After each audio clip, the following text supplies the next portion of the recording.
lo que Sí. argumenta el INPE. Pero Alude a una hoja instructiva del año 2002, que es parte del ordenamiento legal peruano, en donde se dice que no podrán dar declaraciones quienes están sometidos a un régimen de rigor carcelario, por ejemplo. Ahí hay una limitación. Indudablemente. Y eso es justamente en los casos, habla del Código de Ejecución Penal de prisiones de máxima seguridad, De máxima mínima de seguridad. Se emplea o se... Bueno, aquí el INPE ha interpretado que su instructiva es que aquellos que cometieron delitos que comprometieron la vida de personas no den declaraciones para no ofender a las víctimas o a los deudos de las víctimas. Pero eso en realidad es una interpretación que están haciendo ellos, porque el Tribunal Constitucional no lo señala así. Y hay varias sentencias. Es decir, que la limitación solamente está en cuanto al régimen. Si usted está en un régimen abierto, usted puede hablar. Si está en un régimen cerrado, no. Por supuesto. Alberto Fujimori podría plantear un habeas corpus, que se supone que tendría que ser resuelto en 24 horas. No tanto, puesto que vemos nuestra realidad. Pero la Constitución dice 24 horas. Sí. Podría solicitarlo y debería ser amparado. Por supuesto. Sobre todo tomando como sustento las sentencias que ha dictado el Tribunal Constitucional en estos últimos años. ¿Cuándo ha sido la sentencia del Tribunal Constitucional? Desde el año 2010, e inclusive hay una en el año 2001 que se dictó a favor de Abimael Guzmán, en la que se dice expresamente que el hecho de que esté privado de su libertad y que haya cometido delitos gravísimos, eso no pierde el principal derecho fundamental, la dignidad de la persona. Pero Guzmán no recurrió al habeas corpus. No, le plantearon, justamente por eso que el Tribunal Constitucional, ¿y por qué? Porque él estaba aislado. No tenía ninguna comunicación ni con familiares ni con abogados.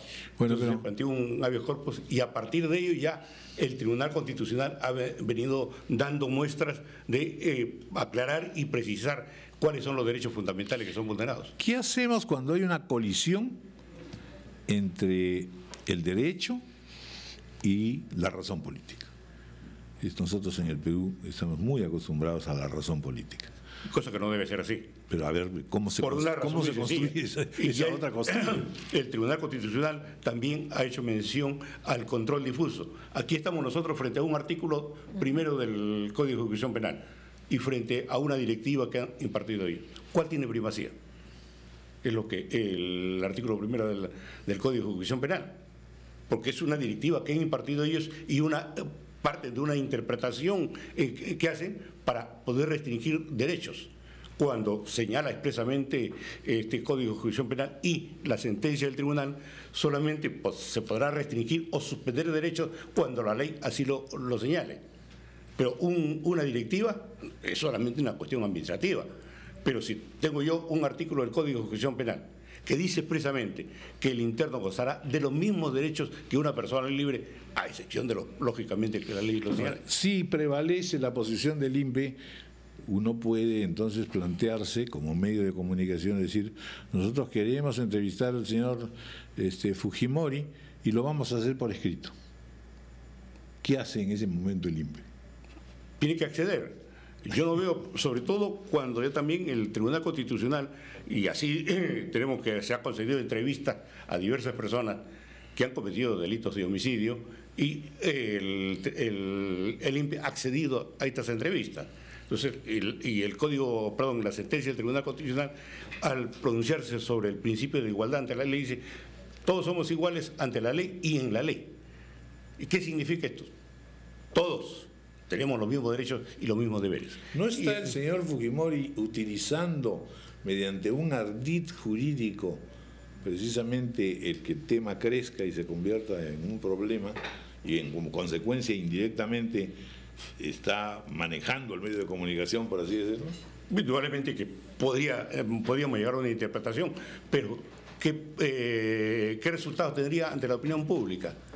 Una declaración de él, bueno, no está en las condiciones en las que se dice como para que está delicado, muy delicado de salud, como para que le concedan el indulto humanitario. De tal manera que esto podría ser contraproducente. Podría revertir la situación. Por supuesto.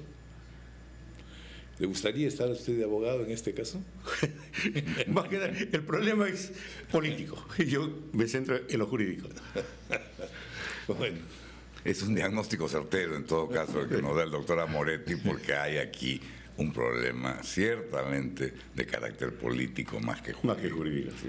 Bueno, muy interesante. Pero que se tiene que resolver de manera jurídica. Al final. Claro.